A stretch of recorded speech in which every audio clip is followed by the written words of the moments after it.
After the inquiry into the killing of 22 people in Nova Scotia found multiple RCMP failures, its interim leader acknowledges mistakes. Our employees have done the best that they could to the best of their abilities with the equipment and training they have.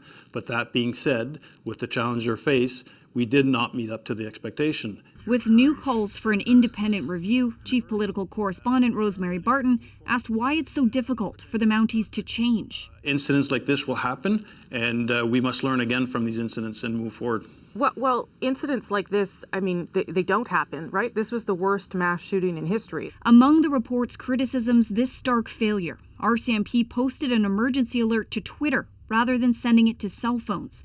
Sean McLeod and Alana Jenkins were among those killed. There's a much higher probability that he would have been alive, especially with the alert, if there had been an alert the night before. The Commission says the RCMP needs to improve communication with the public and internally. It wants training for new Mounties increased from 6 months to 3 years.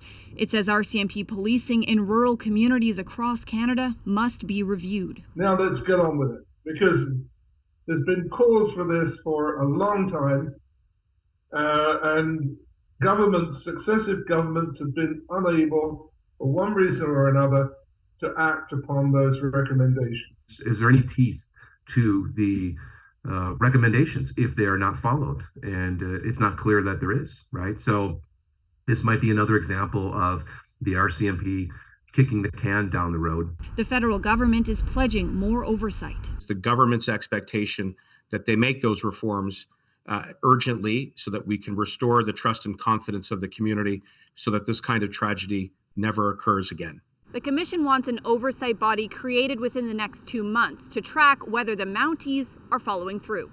Marina von Stackelberg, CBC News, Ottawa.